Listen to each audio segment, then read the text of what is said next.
Welcome back to the London Free Press Podcast. I am indeed your host, Lindsay Barnett. I say this every week. I'm sounding like a broken record at this point. It's been a crazy week. It's been a crazy couple of weeks. It's been a crazy 24 hours in the province of Ontario. And so had to check in with London Free Press reporter Ryan Payette because I love hockey as much as the next Canadian. And I'm getting a little concerned here. But first of all, Ryan, how you doing? I'm doing okay, just hanging out in the basement, trying to get the work done. So maybe enjoy some of that sunshine outside. Right? Absolutely. We'll take it while we can, eh? I got to know, and I'm sorry to put you on the spot right off the top, but what's going on with the OHL season?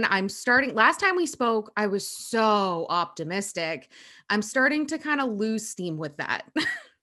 Yeah, I think everybody is. It's kind of, if you're to gauge, like last couple of weeks, we had a full tank of optimism, and now we're sputtering towards empty here. I talked to the league, when the provincial lockdown came in effect, the latest, month-long 28-day lockdown came into effect. I said, okay, are you still, because now we're pushed into May now for a potential puck drop in the OHL. And I said, are you still wanting to do this? And they said, we remain committed as always to get the teams back on the ice. And, each day that passes, each week that passes, and, you wonder, how is this going to happen? How is it going to be possible? They say there's no real drop dead date, but to me, the drop dead date is you have to have something before the NHL draft in July, because if you don't, what was all this for anyway? The NHL draft, they want to see the players play. They haven't got to see a lot of them play, the ones that they want to pick because of this situation. So the OHL needs to find a way to get them on the ice. If that's when we're allowed to open the rinks again and get back in the rinks, they need to at least, at minimum, gather the kids that are up for the NHL draft, put them in buy jerseys, throw sticks like we used to in the old days to pick teams or something like that.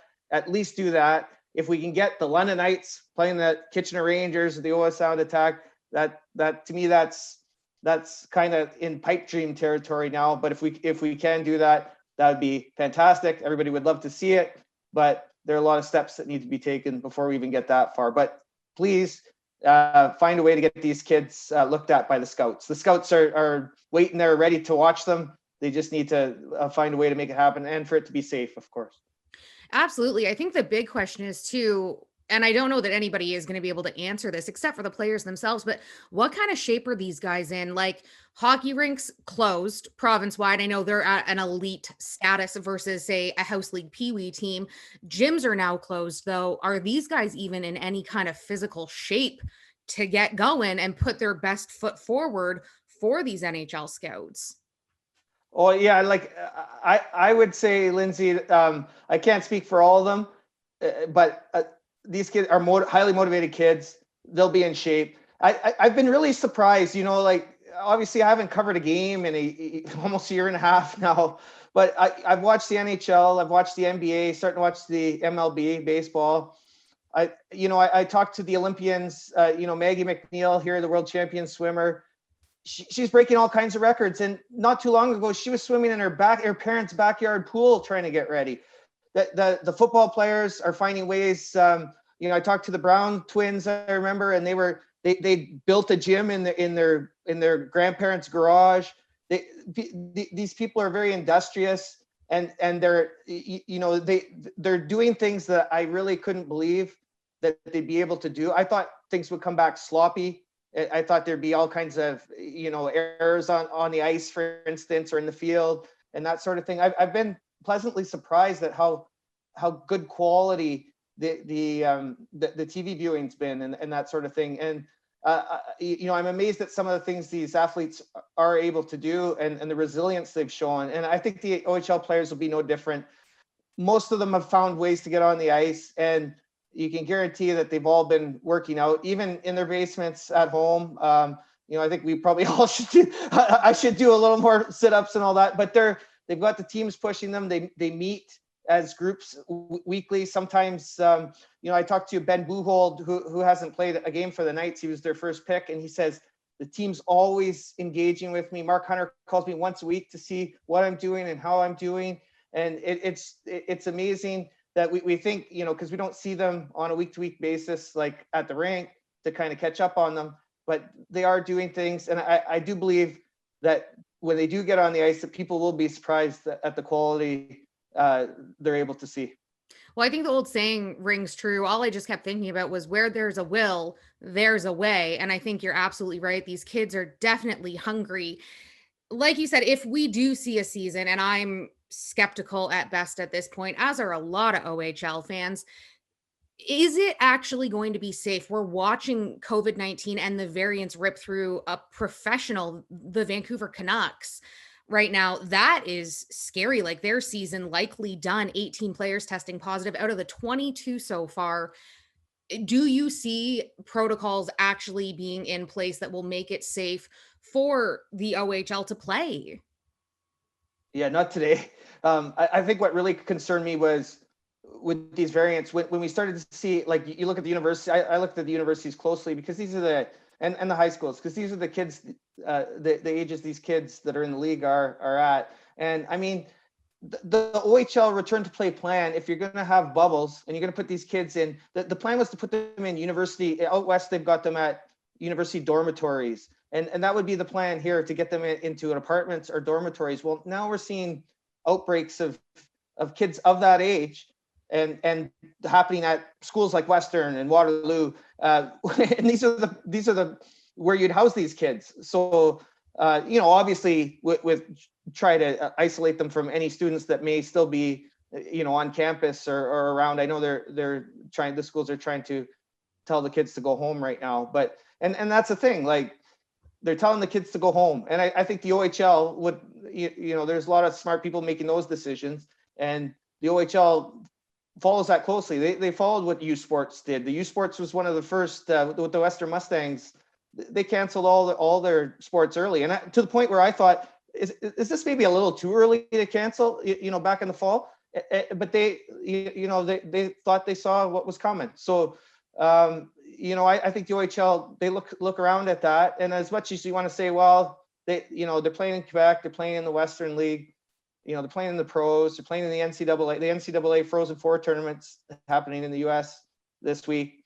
You know, it doesn't look possible here. And, you know, you try to, it's a cottage industry now of making, you know, what if we do this and put them here or move them up to the Sioux because they only have 10 cases and all that. And, you know, I think the OHL stance has always been, and this is fundamentally why they're not playing, one case, if we start up and there's one case, it's too many. And you see that from all the other leagues that started, the NCAA, the Quebec League, the Western League has a team not playing right now because of a COVID outbreak. The province and the OHL was always, well, what's the long-term effects? Is this, if the kids get this COVID-19 or the variant of it, what's going to be the long-term effect? And I think there's something to be said for that. The cautiousness that frustrates us, it may pay off in the long run if any of this leads to stuff. We don't know what's going to happen. The Vancouver Canucks, everybody's watching that. And there's no way the OHL would stand for any of that happening, because they want the parents, when they send their kids to go play OHL hockey, to trust that they're going to send them back in the same state that they went, and a little more mature and a little more worldly, but the same health, mental and physical standpoint that they left with. So that's kind of why they're not playing, because one case is too much. And that's why people said, well, it's a travesty the OHL hasn't been on the ice.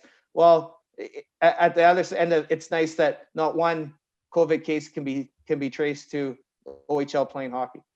Absolutely. I agree with you. And I think there's also, obviously, the States is vaccinating at a way more rapid pace than we're seeing here, not only in Ontario, but nationwide here in Canada. What happens to these players who maybe live in Europe or don't live in Canada? Is that kind of off the table if the league is able to sort this out in some capacity and we are moving ahead with a condensed season? What is that even going to look like with players who are not already north of the border? Well, I think last time we talked, like, what are we doing with the 3 American teams? Well, this is it, right? Let alone the teams in Europe, right? So, I think a great example, Lindsay, is I talked to Connor McMichael on the weekend, and he scored, he got 2 more goals, and he scored the game-winning goal for the 4th time this year for the Hershey Bears in the pros. He's 20 years old, as we all know, and he's leading the Hershey Bears in scoring. American Hockey League professional team, he's leading them in scoring. So do you think the Hershey Bears want, if the OHL gets started, do you think they want to send him back? Not a chance. And I think so this year, I think you need to put aside, the fact that you have guys that in Europe, and you have guys like that 19-year-olds, 20-year-olds that are playing pros. You got to let them stay there. You can't. The OHL rule is no. If we start, you got to come back. I think you got to waive that. And there's been nothing decided about that, but that's the way you got to go. You got to let Connor McMichael. You got to let Antonio Stranges down in Texas. Luke Evangelista, who waited more than almost anybody to play 1 game, and it was great to see he got a point for the Chicago Wolves the other night, his first professional point and he's played 2 or 3 games. And you got to let those guys stay because they work so hard. And as you know, Connor McMichael, how many quarantines did he go through throughout the last 6 months? He saw a lot of a hotel room, and now living on his own in Hershey. But you got to let these guys stay where they are and play. And I don't think anybody will fault that. At the same time, the OHL, when the OHL's transfer agreement with the NHL expires, David Branch needs to protect that, and they got to make sure that the upcoming Connor McMichaels, so Evangelista and Stranges, you got to make sure those kids are back in the OHL this year, because not only does it help their development to stay in the OHL and play against their peers, it also, even though they can play at the pro level, it's very important to the league because these guys sell tickets here. Connor McMichael isn't selling any tickets. People in Hershey aren't going to the game. They have 860 people at the game the other night. He's not selling any tickets there. He'll be selling tickets when he goes to Washington, and he sells tickets in markets like London. And so the OHL needs to, even though the NHL and teams have seen, oh my God, these kids could play and dominate at the American League level. It's important that for the health of the league, as much as this has affected it already, they need to have that transfer agreement in place, the one they've had for many, many years. Definitely. I'm going to be a little unfair to you, and so I'm going to apologize in advance right You won't be the first. Obviously, you're not a fortune teller. You don't have a crystal ball, but your knee-jerk reaction right now, do you think we are going to see an OHL season this year?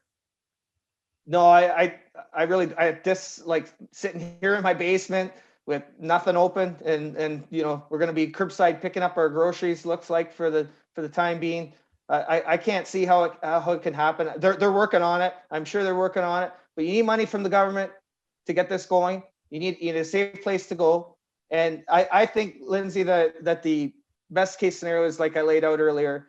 Get the kids that need to be drafted together, get them in some sort of rink somewhere, test them as much as you can, and play for a week or 2, and get them looked at by the scouts. That's kind of the best case scenario. If they find a way to get, I will eat my words. If they find a way to get their, I think a lot of people will. If they find a way to get hand out jerseys and get teams playing, Knights versus Owen Sound or Guelph or something like that. No one would be happier, right? Bring a tear to my eye and a lot of people's eyes to see that again, because really it's been a long time, and we're starting to worry about the fall too. Are they going to be able to start when they normally do in September and October? That's up for grabs now too. So thinking about this season, and I'm talking to the people I do, that there's nothing coming down the pike, and that optimism, hopefully will have to be replaced. Have to be replaced by hope at this point. I want you to know, if you do have to eat your words, I would be happy to sit next to you and also shed a tear. Yeah, you will not be alone if for some reason, some miracle happens. I do want to thank you so much again for your time, Ryan. I look forward to these chats and our updates. You're so well connected. And I may be naive here, but I'm not ready to just completely throw in the towel on this. I'm painfully optimistic. But until next time, I don't know. Well, you're a Leaf fan, right? Yeah, a glutton for punishment. You You're gotta right. be Thank you for optimistic. pointing that out. If you've been enjoying these podcasts, thank you so much for joining us. You can find us Stitcher, Spotify, Apple Podcasts, Google Podcasts, YouTube, of course, over at lfpress.com. We're going to be back again next Thursday with another update about something. Lots happens in a week. Until then, take care.